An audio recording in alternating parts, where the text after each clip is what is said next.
London was burning in his mind, and the only way to stop it was to cross the line no agent was ever meant to cross. The call to London came through at dawn. Bond stood at the balcony of a safe house overlooking the Nile, the first light glinting off the slow-moving water. He looked weary, dusted with ash and bruises from the Cairo chase. But there was no time for rest. The encrypted line clicked open. Here. Al-Nasir is dead, Bond reported. But he left me a clue. The vessel, it's airborne. There was a long silence on the other end, followed by M's measured tone. How certain are you? Certain enough to lose sleep over. The crates in Cairo contained VX-9 neurotoxin. Someone's planning to disperse it from the air. Large scale. Target unknown. Tanner's already triangulating Al-Nasir's last transmission, M replied. We've traced encrypted chatter between Cairo, Prague, and Murmansk. A pattern's forming, all related to Black Horizon's logistics fleet. Bond's eyes narrowed. Murmansk. That's Arctic airspace. Exactly.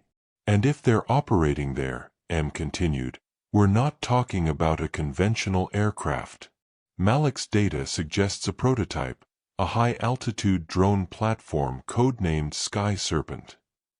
Bond exhaled slowly. So the vessel isn't a plane. It's a fortress in the sky. The hum of the engines was constant as Bond studied the digital blueprints on a tablet. Malik sat beside him, typing rapidly. According to the data, Malik explained, Sky Serpent's been in testing for months. Hybrid propulsion, nuclear battery, stealth coating. It can stay airborne for weeks, maybe months. And the payload chamber fits the VX-9 canisters. Bond nodded.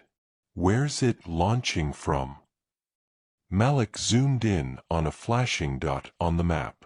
Northern Russia. A private airstrip off Murmansk.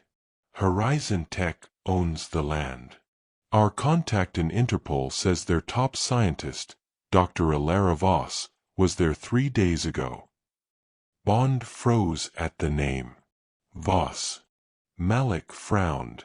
You know her. Bond's voice turned cold. We've met. In Venice. She shot Al-Nasir before I could interrogate him.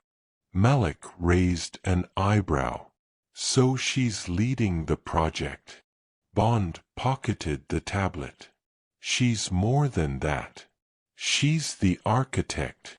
Snow swept across the runway like white fire. The Horizon Tech compound was a fortress of steel and silence, lit by searchlights and surrounded by armed guards. Beyond the main hangar, a massive structure loomed, a sleek black aircraft unlike anything Bond had ever seen. It was nearly the size of a passenger jet, but its body was faceted, shark-like, designed to vanish on radar. The Sky Serpent.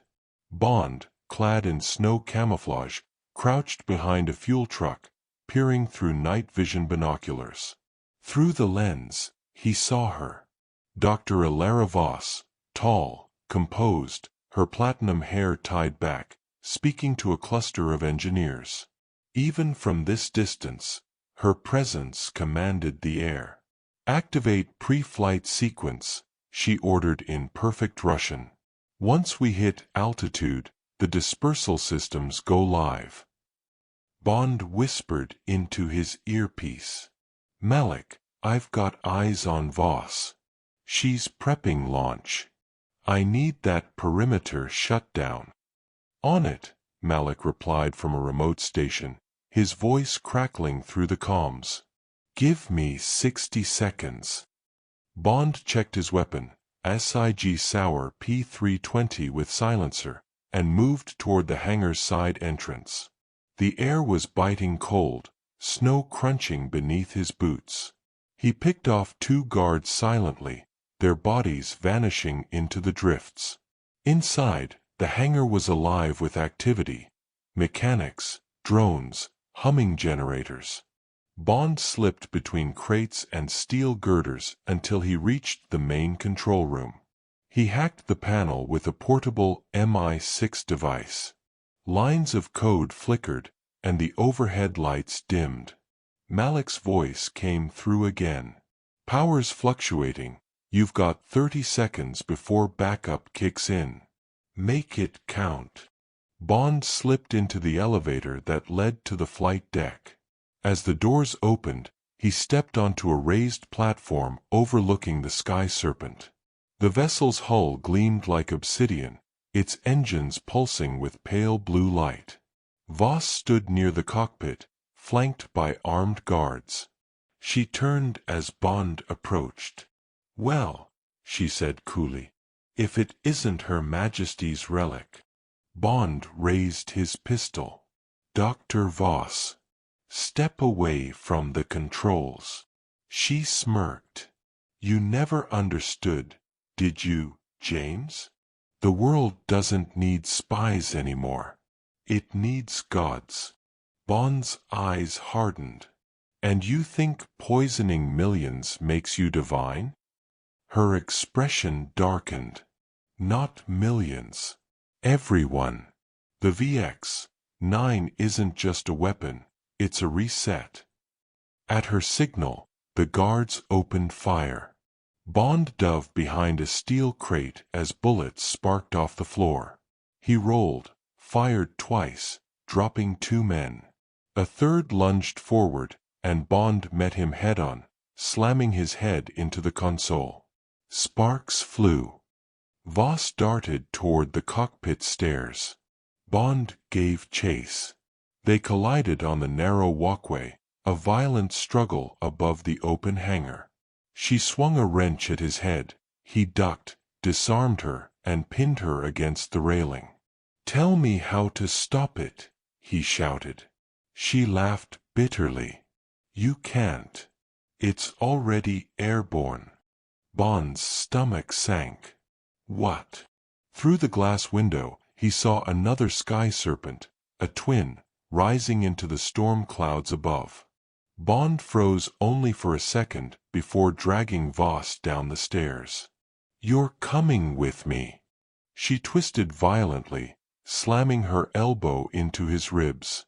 He grunted, and she broke free, bolting toward a side door that led to the runway. "Malik!" Bond barked. "There's another drone. Get me coordinates, now." Already tracking it, it's heading northwest, toward Norway. You've got 10 minutes before it reaches deployment altitude. Bond ran out into the blizzard as alarms screamed across the base. The second drone was climbing fast, its thrusters lighting up the night like twin suns. He spotted a maintenance jet nearby. Small, fast. Perfect. He sprinted toward it, leapt into the cockpit, and powered the ignition. The engines roared to life. "Q branch, this is 007, Bond said, toggling the comms. "I'm in pursuit of the target drone. Get me the override codes for Horizon Tech Systems." "Copy, 007, came Q's voice, sharp and steady. "Sending you the bypass now. But if you miss this interception—" "I won't," Bond cut him off. The jet surged forward, cutting through the snowstorm like a bullet. Lightning cracked across the clouds as he ascended, eyes locked on the black shape ahead. The Sky Serpent glowed faintly through the mist, massive and silent, like a predator gliding through the heavens. Bond's fingers tightened around the controls. "This ends tonight." He armed the missiles, locked onto the target, and dove into the storm. The storm howled like a living thing. Bond's jet sliced through it at Mach speed, shuddering under the relentless force of Arctic winds. Every few seconds, Flashes of lightning illuminated the sky, revealing the monstrous shadow ahead, the sky serpent. It was enormous, almost spectral, a fortress suspended between cloud and night. Its stealth body absorbed radar, its nuclear engines thrummed like a beating heart, and vapor trails curled off its wings like smoke from a dragon's breath. Inside the cockpit, Bond's focus was pure steel. His eyes never left the shimmering form ahead. "Q," he said into the comms, voice tight with strain. "Talk to me." Q's calm, precise tone came through despite the static. "You're closing fast, 007. But that drone's operating at 80,000 feet. She'll outclimb you soon." "Not if I punch through first," Bond muttered, flipping open the auxiliary throttle and activating afterburners. The jet jolted forward with brutal acceleration, shaking violently. Malik's voice joined in from London. "We've got telemetry from Voss's data drive. The VX-9 dispersal system is armed. Altitude trigger set to 78,000 feet. Once it hits that mark, it rains death," Bond finished grimly. Dr. Alara Voss watched the data screens in her airborne control pod. The drone's AI was self-sustaining, no pilot needed, but she oversaw the mission through a quantum link. She smiled faintly as her creation climbed higher into the storm. "Altitude at 75,000 feet, her assistant reported. "Prepare to deploy the payload," she said calmly. "Within 3 minutes, the world changes." A warning light blinked. One of the rear surveillance cameras detected an approaching aircraft, small, fast, and closing in. "Who's that?" she snapped. The assistant frowned. "Tracking unknown. Wait, it's him." Her eyes widened. "Bond." Bond's jet locked onto the serpent's tail with a tracking tone. He switched to external visual. The massive aircraft loomed over him like a leviathan, its underbelly filled with missile pods and strange hexagonal panels glowing blue. "Q, I'm within range. How do I access the drone's core?" "Use the Horizon Tech bypass I sent," Q instructed. "Fire a signal spike into the drone's comm array. That'll give you 30 seconds of control before it isolates you." 30 seconds, Bond muttered. Generous as ever. He armed a signal missile and fired. It struck the drone's side, embedding into the metallic skin. Sparks flared.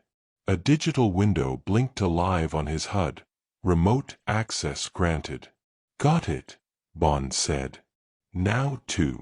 Before he could finish, 2 heat-seeking counter-drones detached from the Serpent and spun toward him like hornets. "Bloody hell," he growled. He rolled hard to the left, diving through the storm. One drone followed, firing bursts of plasma-like rounds that tore past his wings. Bond pulled the stick into a spiral, narrowly avoiding impact. The second drone shot above him and looped around. "Q, I could use a miracle." "Working on it, 007." Bond dropped a flare, pulling the jet into a vertical climb. The flare detonated behind him, blinding one drone. The other adjusted instantly, tracking his heat signature. Bond flipped a switch on his console, activating his own countermeasure, a small EMP device installed by Q-Branch for emergencies. He released it, and a pulse of blue light rippled through the air. The first drone spasmed mid-flight, its circuits fried. The second veered too close. Bond fired his cannon. One explosion later, the sky was clear again. He smirked faintly. "That's 2 for Her Majesty." Voss watched in fury as the feed from her drones went dark. "Override the defense AI. I want him gone. Her assistant typed frantically. He's in the network. He's breaching the payload systems. Bond's voice echoed faintly through her console speakers, calm and cold. Dr. Voss, if you're listening, you built something extraordinary. Shame you aimed it at humanity. Her face twisted with anger. You can't stop evolution, Bond. Then let's see which of us survives it. Bond's jet soared higher, cutting through the thinning air. He was almost at the Serpent's belly, the payload bay. The drone's altitude read 77,800 feet. He had seconds. He detached the autopilot and angled the jet directly at the drone's midsection. His hands were steady, every muscle focused. Malik, what's my window? 20 seconds before VX deployment. Malik shouted through static. Bond flipped the final switch, the one Q had warned him never to use. The echelon override. A red light blinked. His onboard systems locked onto the Serpent's central processor. Come on, he whispered. Data streamed across his screen. Target confirmed, VX, 9 payload chamber. A timer began counting down, 00:00:19, 18, 17. Bond gritted his teeth, pushed the throttle to max, and fired. 2 air-to-surface missiles streaked into the drone's hull, punching through the armor and detonating deep inside. A flash of light tore the sky apart. The Sky Serpent shook violently, flames spilling from its engines. Its wings sheared off, spinning into the void. Direct hit. Malik shouted. It's falling.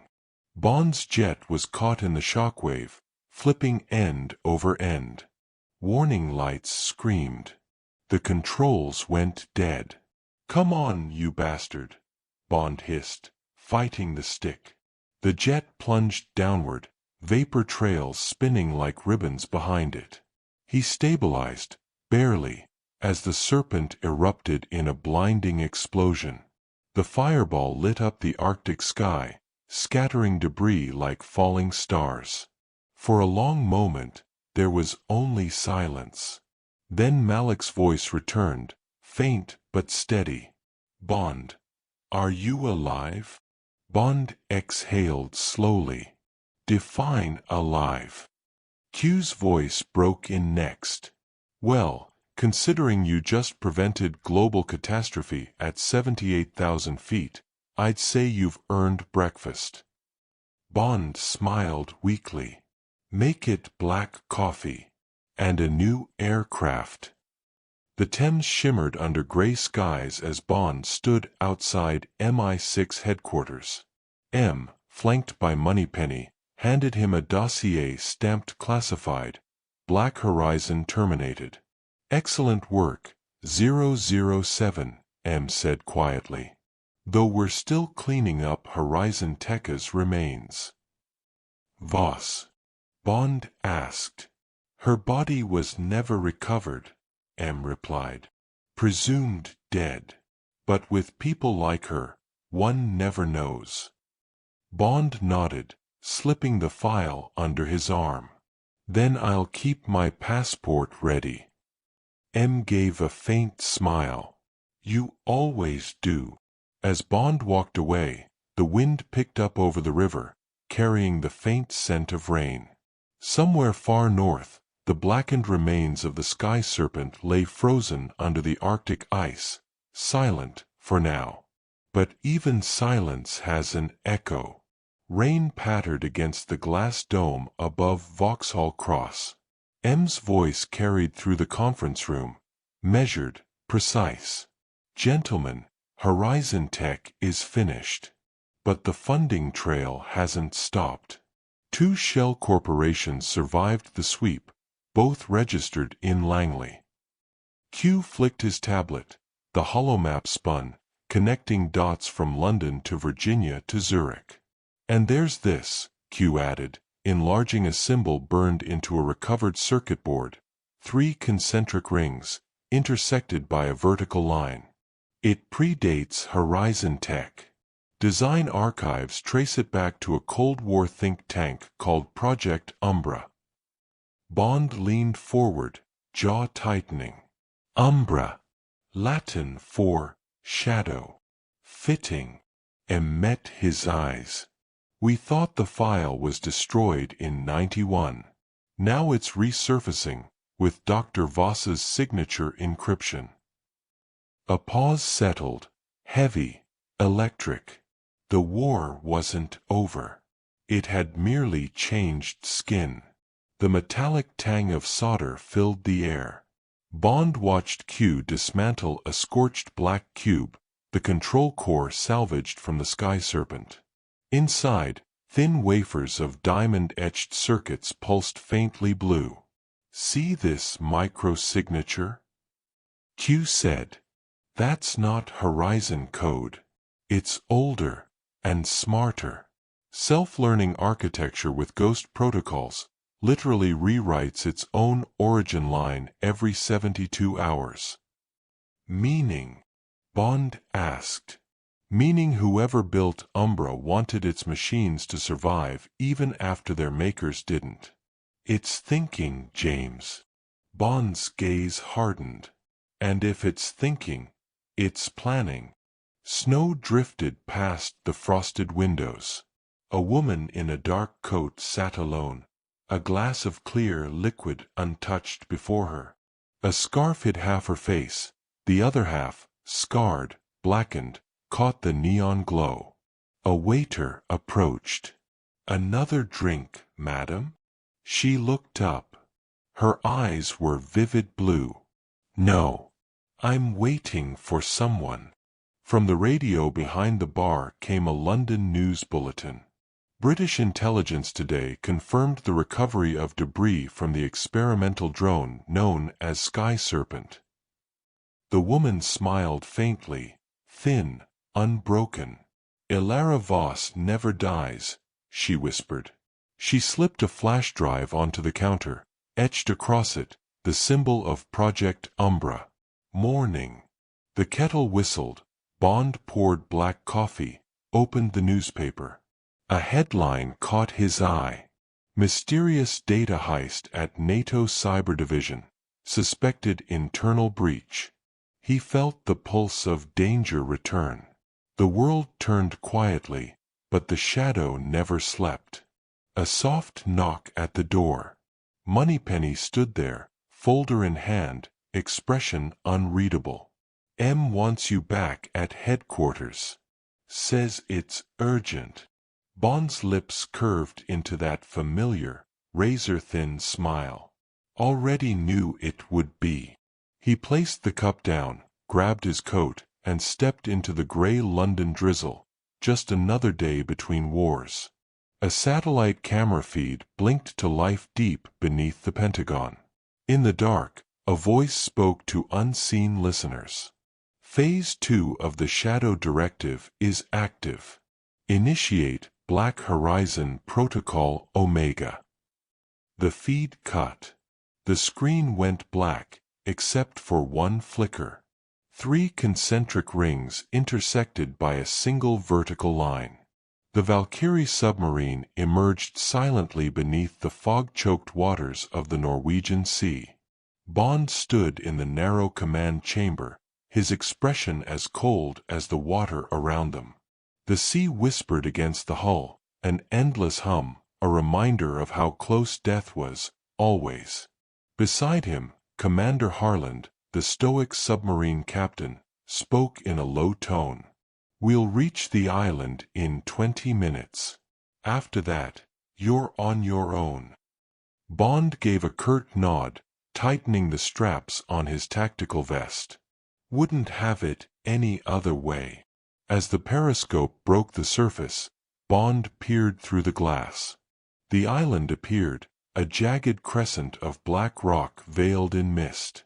No lights. No movement. Yet the air vibrated faintly with electromagnetic interference, like the island itself was breathing static. The Black Horizon. According to MI6 intelligence, this was where Dr. Kruger had been transmitting encrypted frequencies strong enough to disrupt satellite grids across Europe. A hidden fortress disguised as a dead island. Bond armed his silenced MP7, checked the blade sheathed to his thigh, and exhaled through his nose. Let's find the man who wants to turn the world blind. The moment he surfaced on shore, Bond felt it, the hum beneath his boots. A power source deep underground, pulsing like a living organism. The air smelled of metal and ozone. A low tone echoed through the cliffs, almost like a heartbeat. He advanced through the fog, weaving between jagged rocks. The darkness shifted, and two armed guards appeared from behind a boulder. Bond ducked instantly, rolled into the shadows, and unsheathed his knife. The first guard passed him, too slow. Bond's hand shot out, gripping the man's mouth, driving the blade cleanly into his carotid. The second turned. Bond hurled the knife, hitting him in the throat. Silence returned, thick and absolute. He retrieved his weapon and pressed deeper inland. A narrow metal door was half buried in the rock. It bore no markings except a single number burned into its surface, 07. Bond smirked. Fitting. He placed a small EMP charge near the lock. A short pulse, a click, and the door slid open, revealing a downward tunnel lit by pale green lights. The deeper he went, the stronger the hum became. At the bottom, the corridor widened into a massive underground chamber. And there it was, the core. A machine like nothing Bond had ever seen, a ring of metallic pylons surrounding a swirling vortex of blue light. Energy arced between them, forming a dome of shifting frequencies. Around the structure, technicians worked frantically, their faces illuminated by cold holographic screens. And in the center, elevated above the chaos, stood Dr. Elias Kruger. A thin, silver-haired man with eyes like cracked ice. He turned slowly, as if sensing Bond's presence. Ah, the famous 007. I was wondering when London would send its hound. Bond leveled his weapon. You're tampering with systems that control defense satellites. You know what that means. Kruger smiled faintly. It means I'm giving humanity a gift. Vision beyond borders. Freedom from surveillance. And control over those who claim to protect them. By shutting down half the world's infrastructure? Bond countered. By erasing chaos through chaos. Kruger pressed a key on his wrist device. Instantly, alarms shrieked through the base. Red lights flared. Automated turrets unfolded from the ceiling, locking onto Bond. He dived for cover as bullets tore through the steel panels behind him. Sparks rained. Bond rolled, fired 2 bursts, and hit the first turret. It exploded, showering flames. He ran low and fast, taking out 2 guards in motion. One fell with a shot to the chest. The other, Bond dispatched with a backhanded strike that snapped the man's jaw sideways. Kruger escaped toward a side corridor, his long coat flaring. Bond sprinted after him through the twisting tunnels, the alarm echoing like war drums. The chase ended in a control room lined with transparent screens showing the world map, satellites blinking out one by one. Kruger stood before the console, hands poised over the activation code. Bond raised his pistol. "Step away, Elias." "You can't stop it, Mr. Bond," Kruger said quietly. "The world is already blind." Bond fired, a perfect headshot. Kruger fell backward, blood spreading across the glass floor. But even in death, the man smiled. His finger had already pressed enter. The core roared alive. Bond turned, heart hammering. The machine was overloading. Energy arced wildly across the room, ripping metal apart. He sprinted up the stairs as the entire island began to quake. Outside, the fog split open as the island shook itself apart.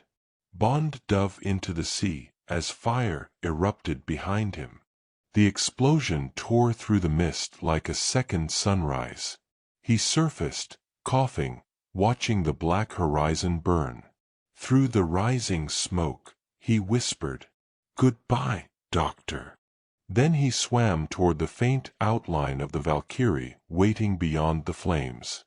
But as he reached for the ladder, a cold, distorted voice came through his earpiece. "You stopped one signal, Mr. Bond." "Not the signal."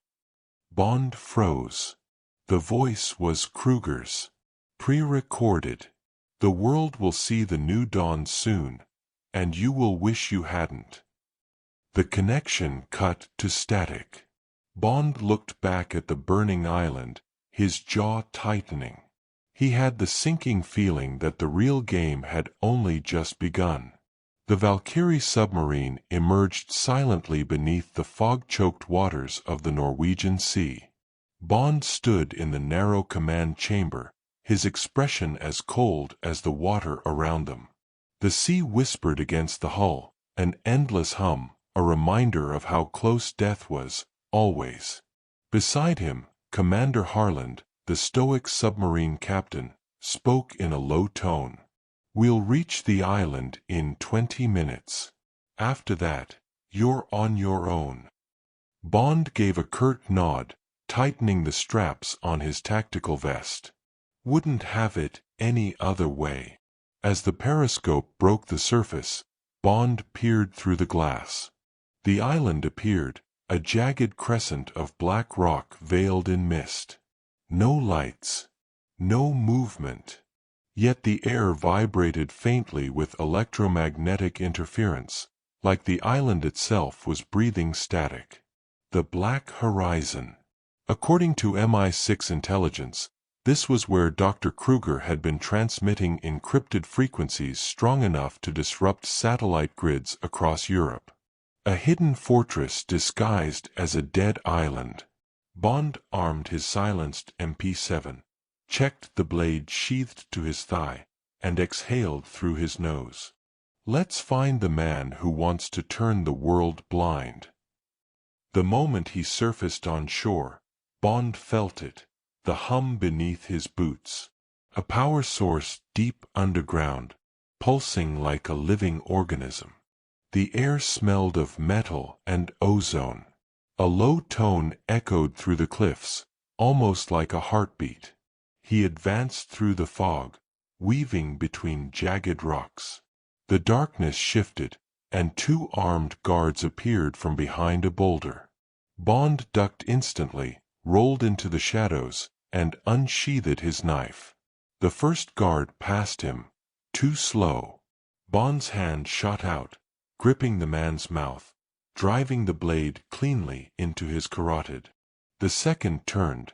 Bond hurled the knife, hitting him in the throat. Silence returned, thick and absolute. He retrieved his weapon and pressed deeper inland. A narrow metal door was half buried in the rock. It bore no markings except a single number burned into its surface, 07. Bond smirked. Fitting. He placed a small EMP charge near the lock. A short pulse, a click, and the door slid open, revealing a downward tunnel lit by pale green lights. The deeper he went, the stronger the hum became. At the bottom, the corridor widened into a massive underground chamber. And there it was, the core. A machine like nothing Bond had ever seen, a ring of metallic pylons surrounding a swirling vortex of blue light. Energy arced between them, forming a dome of shifting frequencies.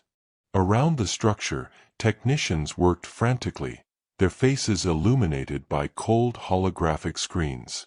And in the center, elevated above the chaos, stood Dr. Elias Kruger, a thin, silver-haired man with eyes like cracked ice.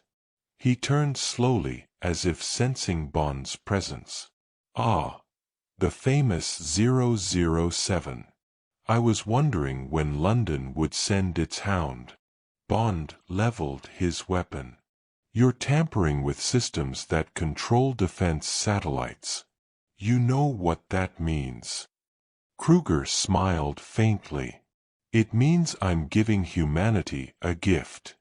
Vision beyond borders, freedom from surveillance, and control over those who claim to protect them. By shutting down half the world's infrastructure?" Bond countered. "By erasing chaos through chaos." Kruger pressed a key on his wrist device. Instantly, alarms shrieked through the base. Red lights flared. Automated turrets unfolded from the ceiling, locking onto Bond. He dived for cover as bullets tore through the steel panels behind him. Sparks rained. Bond rolled, fired 2 bursts, and hit the first turret. It exploded, showering flames. He ran low and fast, taking out 2 guards in motion. One fell with a shot to the chest. The other, Bond dispatched with a backhanded strike that snapped the man's jaw sideways. Kruger escaped toward a side corridor, his long coat flaring. Bond sprinted after him through the twisting tunnels, the alarm echoing like war drums. The chase ended in a control room lined with transparent screens showing the world map, satellites blinking out one by one. Kruger stood before the console, hands poised over the activation code. Bond raised his pistol. "Step away, Elias." "You can't stop it, Mr. Bond," Kruger said quietly. "The world is already blind." Bond fired, a perfect headshot. Kruger fell backward, blood spreading across the glass floor. But even in death, the man smiled. His finger had already pressed enter. The core roared alive. Bond turned, heart hammering. The machine was overloading. Energy arced wildly across the room, ripping metal apart. He sprinted up the stairs as the entire island began to quake. Outside, the fog split open as the island shook itself apart. Bond dove into the sea as fire erupted behind him. The explosion tore through the mist like a second sunrise. He surfaced, coughing, watching the black horizon burn. Through the rising smoke, he whispered, "Goodbye, Doctor." Then he swam toward the faint outline of the Valkyrie waiting beyond the flames. But as he reached for the ladder, a cold, distorted voice came through his earpiece. "You stopped one signal, Mr. Bond." "Not the signal." Bond froze. The voice was Kruger's. "Pre-recorded. The world will see the new dawn soon, and you will wish you hadn't." The connection cut to static. Bond looked back at the burning island, his jaw tightening. He had the sinking feeling that the real game had only just begun. The sky burned with amber light as Bond's helicopter broke through the smoky horizon. Below, the remnants of Kruger's island fortress smoldered like the dying heart of a volcano. Columns of black smoke twisted upward, forming spirals that faded into the clouds. Bond sat strapped in, his right arm wrapped in a blood-stained bandage. His face was cut, his shirt torn, but his eyes, those sharp glacial eyes, were fixed on the endless sea below. He wasn't celebrating. Kruger was dead. The core was destroyed. But the silence that followed didn't feel like victory. It felt unfinished. ETA to MI6 field post, 20 minutes, said Nomi from the cockpit. Her voice was calm, but Bond could hear the edge of fatigue. Her hands trembled slightly as she adjusted the controls. Keep low, Bond replied. If Kruger was telling the truth, we're not out of this yet. Nomi frowned. You think there's more? Bond turned his gaze toward the rising sun, blood red through the haze. Kruger's last words weren't just desperation. He said the Black Horizon was already in motion. If he was right, the real operation began the moment he died. The briefing room at MI6 was lit in cold blue light. Rows of screens showed global news feeds, communications blackouts, power grid failures, air traffic control systems crashing one by one. M stood before the central console, her jaw clenched tight. Half of Europe's digital infrastructure has gone dark, she said. Satellite relays are failing in sequence, one every 10 minutes. We're calling it a cascading failure. Q, pale and frantic, typed across 3 keyboards at once. It's not a failure, ma'am. It's a takeover. Every satellite, every drone, every cloud database, they're being accessed remotely. A pattern identical to Kruger's encryption key is spreading through the system.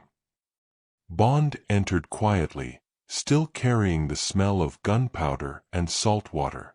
Then Kruger's death was a diversion, he said. Someone wanted us looking at him while they flipped the real switch. M's gaze shifted toward him. You mean there's another player? Bond nodded. Someone higher. Someone who used Kruger to build the network, then erased him to cover their tracks. Q's fingers froze. You might want to see this. He tapped a key. The wall of monitors flickered, and then a single feed replaced them all, an encrypted video, dark and grainy. A voice came through, distorted but clear enough to chill the air. Mr. Bond. You destroyed the island, but the horizon still rises.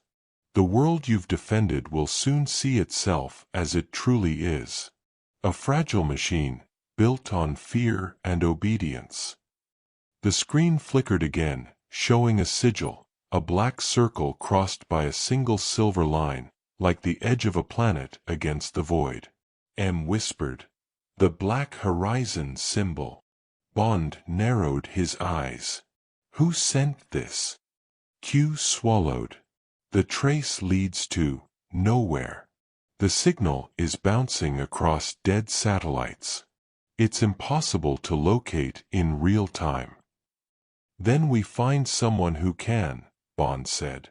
Kruger had allies, engineers, coders, mercenaries. Someone built this system. Someone can break it. Hours later, Bond and Nomi stood outside an abandoned villa on the outskirts of Palermo.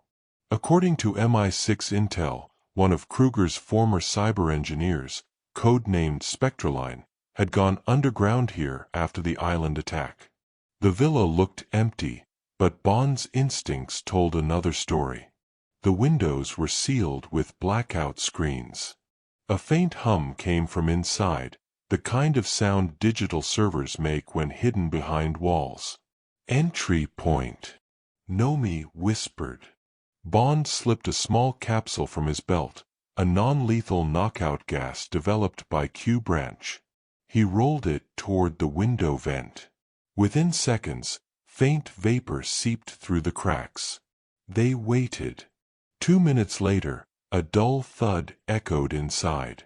Bond drew his suppressed pistol. Now. He twisted the master key device, a magnetic lock override, and the door clicked open. The air inside was still.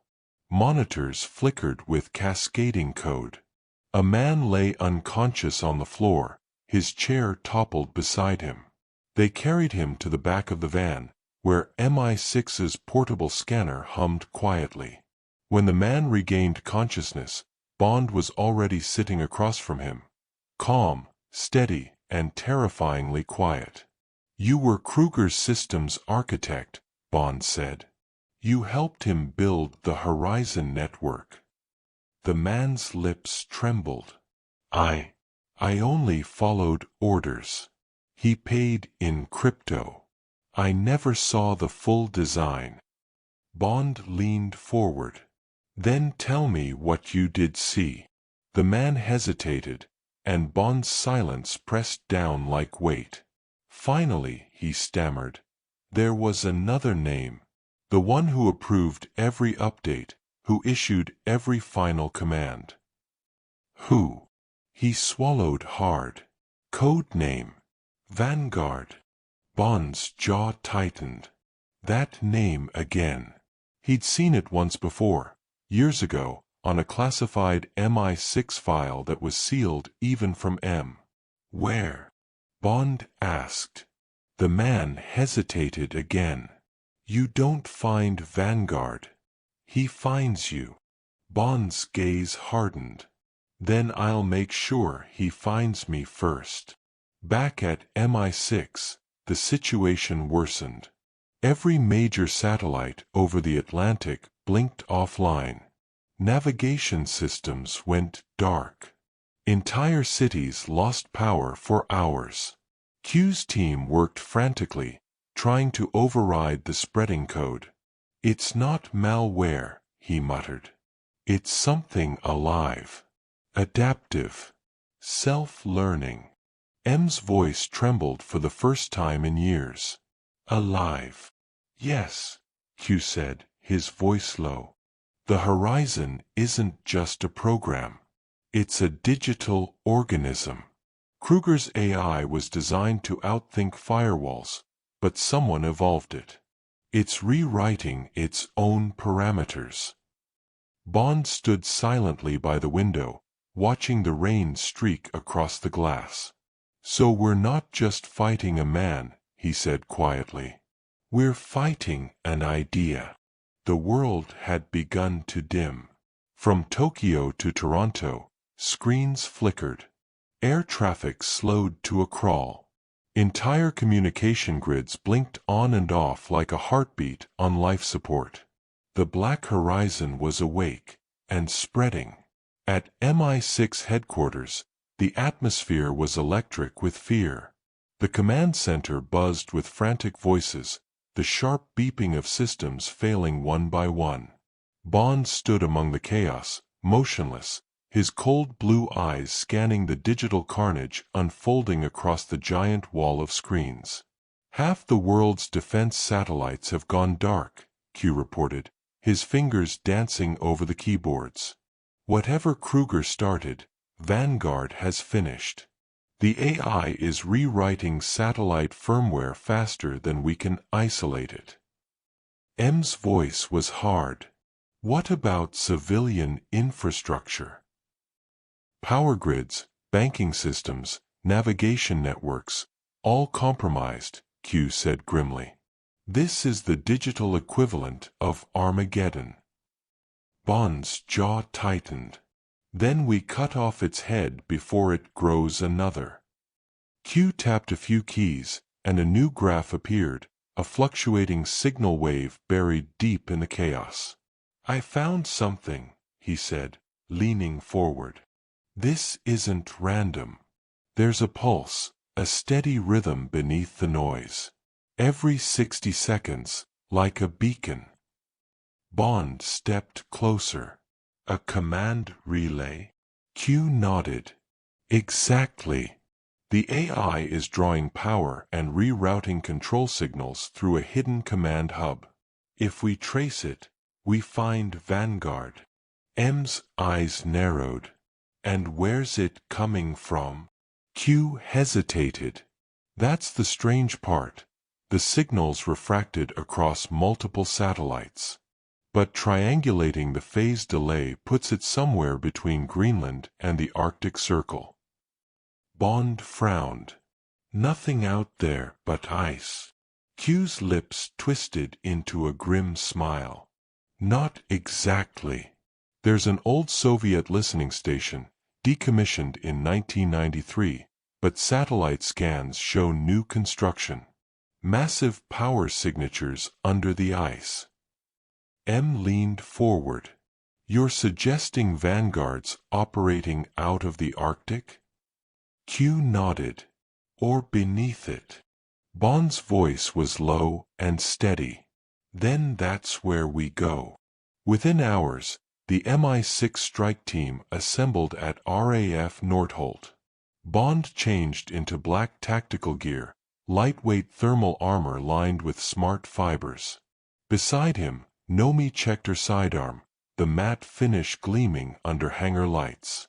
Q approached, carrying a sleek metallic case. I've built something for this mission, he said, opening it. Inside lay a new kind of wrist device, a hybrid between a watch and an interface node. Bond raised an eyebrow. Does it tell the time? Among other things, Q replied dryly. It emits a magnetic pulse strong enough to disable electronic locks, and if you twist the crown twice, it releases an EMP field with a 5-meter radius. Bond smirked faintly. I'll try not to blow up my own watch. Q sighed. I'd appreciate that. The Arctic wind screamed against the hull of the stealth aircraft as it cut through clouds at subsonic speed. Inside, Bond studied the holographic display projected from his wrist, a 3D model of the ice shelf glowing faintly blue.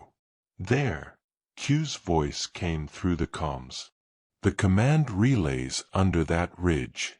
You'll have to land 5 clicks west, any closer and their radar picks you up. Understood, Bond replied. What about Vanguard? Still unconfirmed, Q said. But the AI keeps transmitting coordinates to that exact location every 3 minutes. Whatever's there, it's alive. The aircraft touched down in silence. Bond and Nomi stepped out into a world of endless white, snow whipping across the frozen plain, the temperature biting through their gloves. Their breath crystallized instantly in the air. They began their trek, moving low through the snow, using the terrain as cover. As they neared the ridge, Bond spotted it, a faint shimmer in the ice, a metallic outline beneath the surface. Nomi whispered, "Is that a structure?" Bond nodded. "And not natural." He placed his gloved hand on the frozen ground. A faint vibration pulsed beneath, rhythmic, mechanical, alive. Then suddenly, the ice cracked open. A roar of engines echoed from below. A hidden platform rose through the ice, carrying armored drones, black machines shaped like spiders, their red optics glowing menacingly. Bond's instincts kicked in. "Down!" he shouted, tackling Nomi aside as a plasma bolt seared through the air. He rolled, drew his suppressed pistol, and fired, a single clean shot that hit a drone's optic sensor, sending it spinning into the ice. Another drone lunged, claws whirring, but Bond spun left, grabbing its limb and twisting with brutal precision, a move straight from Sambo martial arts, dislocating the joint before shoving an EMP grenade into its chest cavity. The explosion sent a blinding flash across the snow. Nomi fired 3 precise rounds, dropping another drone mid-leap. But they kept coming, 6, 8, 10 of them, emerging like shadows from the fog. Bond's body moved like a weapon forged by instinct. A roundhouse kick shattered a drone's arm. He pivoted, grabbed another by its core, and drove his knee into the power node. Sparks burst like fireworks. "Back!" he yelled, grabbing Nomi's arm. They dove behind a slab of ice as plasma fire rained down. Nomi reloaded, panting. They're adapting, recalibrating their aim patterns. Bond checked his watch, twisted the crown twice, and slammed it into the ground. The EMP pulse rippled outward in a blue wave. Every drone froze mid-motion, their optics flickering out, smoke rising from their joints. Bond stood slowly, snow melting around his boots from the static discharge. Nomi exhaled. That was effective. Bond smirked faintly. Q will be pleased. They approached the metallic structure under the ice, a massive circular hatch covered in frost. Bond attached a micro-explosive charge, stepped back, and detonated. The hatch blew open with a deep metallic groan. Inside, a long shaft descended into darkness. They rappelled down carefully. The deeper they went, the warmer it became. The ice gave way to steel, a secret world carved beneath the frozen wasteland. When they reached the bottom, Bond's flashlight cut through the dark, revealing a sprawling facility filled with humming servers, glowing coolant tubes, and suspended datapods. "This isn't a base," Nomi whispered. "It's a brain." Bond nodded slowly. "The core of the Black Horizon." Then a voice echoed through the metallic chamber, cold, synthetic, and eerily human. "Welcome, Mr. Bond. You've finally reached the edge of the world." Bond turned sharply, gun raised. But there was no one. Just a holographic figure forming in front of him. Tall, composed, wearing a black suit with silver circuitry lines glowing faintly along the skin. The hologram smiled. "I am Vanguard." The horizon bled crimson as the sun drowned behind the mountains of Kyrgyzstan. The world seemed to hold its breath. The storm was about to break. James stood at the edge of the high-altitude base, the wind slashing at his coat, his mind echoing with everything he had uncovered. Operation Black Horizon wasn't just a mission. It was a silent war, waged in shadows by those who wanted to rewrite the world order. Behind him, Ilara checked her weapon, her face pale under the dying light. "We stop them here, Bond. Or no one ever will." Bond's voice was low, steady, the calm before detonation. "Then we end it." The Black Horizon facility was a nightmare of steel and ice, carved into a mountain, buried beneath layers of reinforced concrete and satellite jammers. Guards patrolled every corridor, and surveillance drones buzzed overhead like mechanical hornets. Bond and Ilara moved through the ventilation shafts, guided by the rhythmic pulse of red emergency lights. Every sound echoed like thunder. They emerged into a control chamber, rows of glowing screens showing missile launch trajectories, targeting maps, and encrypted countdowns. On the main screen, Project Horizon, launch sequence armed, 17 minutes and 42 seconds. Bond's stomach tightened. 17 minutes. A guard turned. Bond moved first. He swung down from the duct, landing silently behind him, his arm locking around the man's throat. A swift choke. Silence. Ilara grabbed his wrist, eyes warning him. "We're running out of time."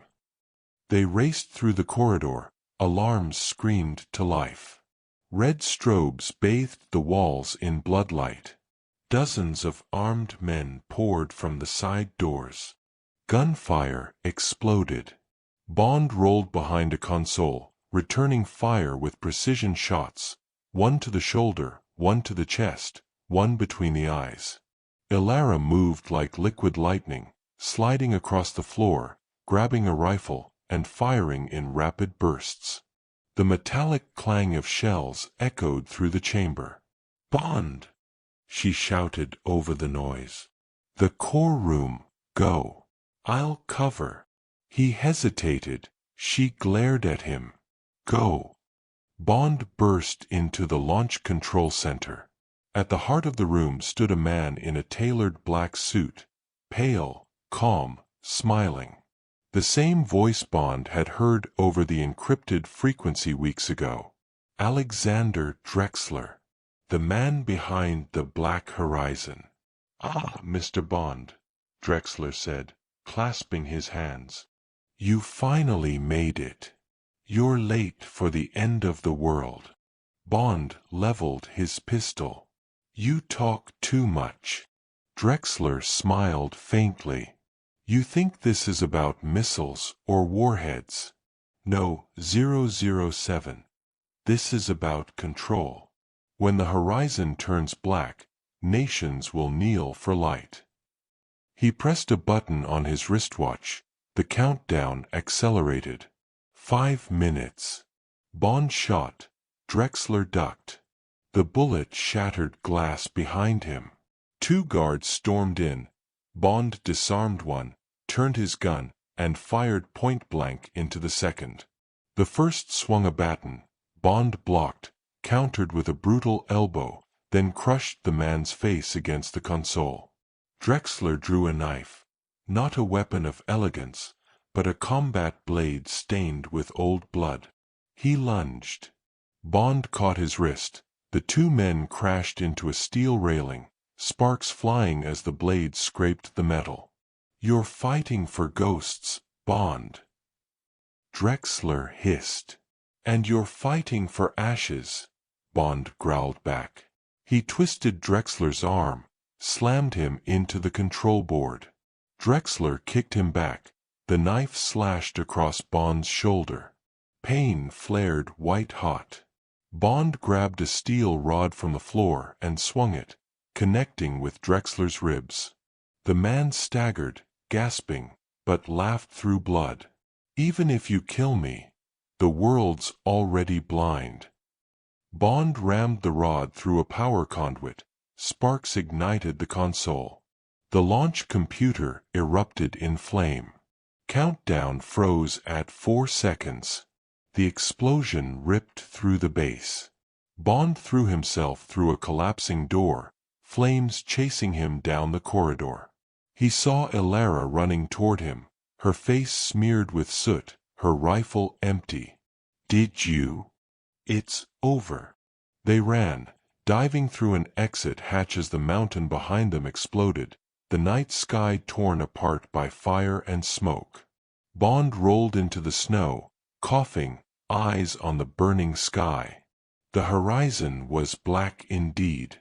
But it wasn't the end of the world, it was the end of one man's madness. Days later. London. M's office was quiet, rain tapping gently against the window. Bond stood before her desk, his arm in a sling. "You stopped a global crisis," M said softly. "But at what cost?" Bond's eyes were distant. "The usual one." She nodded, closing the file labeled Black Horizon. "Get some rest, 007. Bond turned to leave. At the door, he paused. "Rest is overrated." He stepped into the corridor, his silhouette fading into the misty London dawn.